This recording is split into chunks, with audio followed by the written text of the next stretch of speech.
What I told Igbos who refused to let Obasanjo speak in Anambra during his campaign. Chief Dan Olasi, welcome to the news and please subscribe to our channel. Chief Dan Olasi, Southeast Coordinator for the PDP Presidential Campaign Council, has emphasized the need for Southeasterners supporting P2B to be tolerant of the view of others.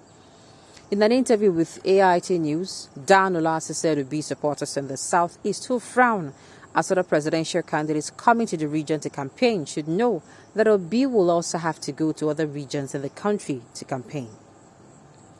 Olasi recalled an incident where Igbos in Anambra prevented former President Olusegun Obasanjo from speaking during the campaign but eventually backtracked after he spoke to them. According to Olasi, during an election period when Obasanjo was running against former Vice President Alex Ekweme, who went to campaign in Awka, Anambra State, he said, when it was time for Obasanjo to address the crowd, they refused to let him speak.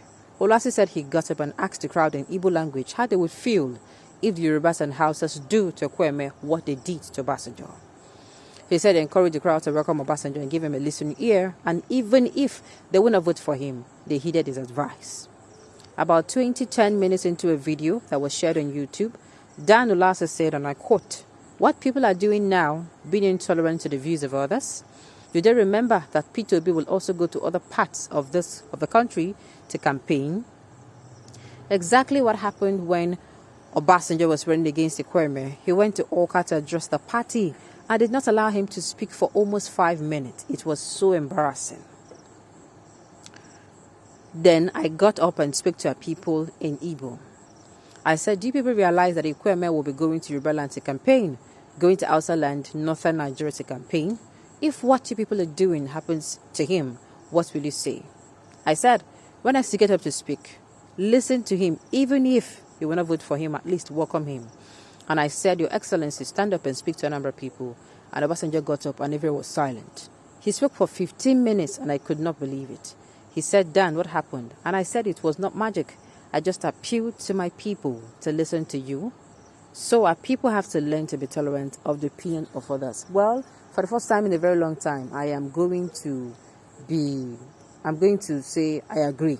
I go to the part where he said that we should be tolerant. Now, that somebody does not come from your tribe, is not the same faith with you, he does not practice the same religion you practice, does not make that person an enemy. I've said it before.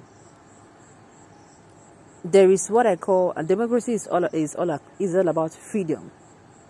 Somebody stands up to air their own views, opinion. It is not democracy if you tell that person to shut up just because you have your freedom of speech, just like the person.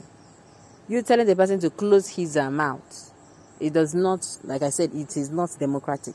What I'm trying to say is, this election period, most especially this campaign period, we should make sure that we are very civil. Civil is the word. You are supporting a candidate to, you are not supporting a candidate to whoever the person be. Be civilized. Because like I said, your action says a lot about you. It does not matter what actions poured you. For instance, now somebody comes and slaps you. It is what you do after you are being slapped. That is what people will look at.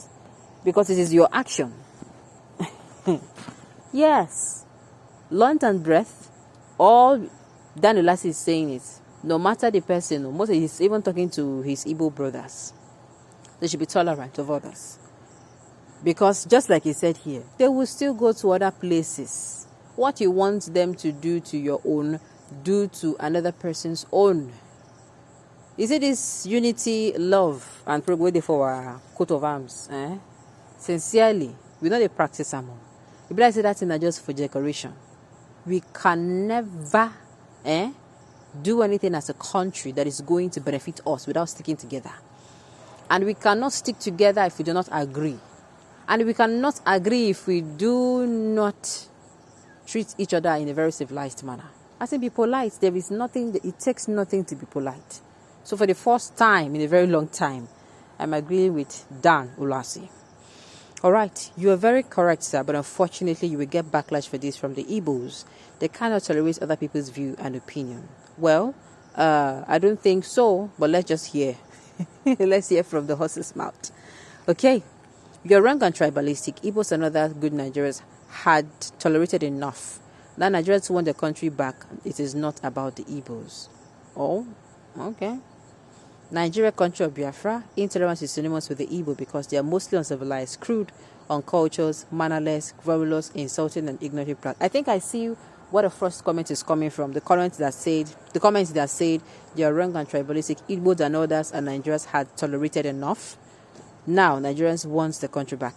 See, if you look at the root cause, because any problem that you have, if you treat it from the surface level, just like an illness, if you're sick and you only treat the symptoms, you have fever, you take Panadol, Paracetamol, or something to cure the fever, and the sickness is still there, that fever will be recurrent, that headache will be recurrent, right? Those symptoms will keep coming out. Now, these Southeasterners, they have been saying something for a very long time. And you know, when somebody don't, it's just like women, when people say women nag. I'm sorry, I'm going to use this particular scenario.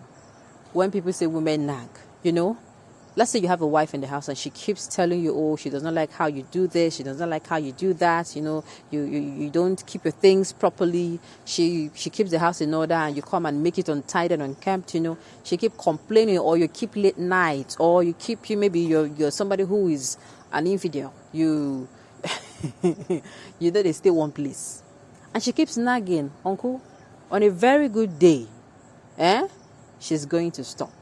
You keep seeing it as nagging, when she stops, and she will automatically switch off that, you know, complaint mode. And when somebody don't talk for your matter, mouth don't they pain you, what do?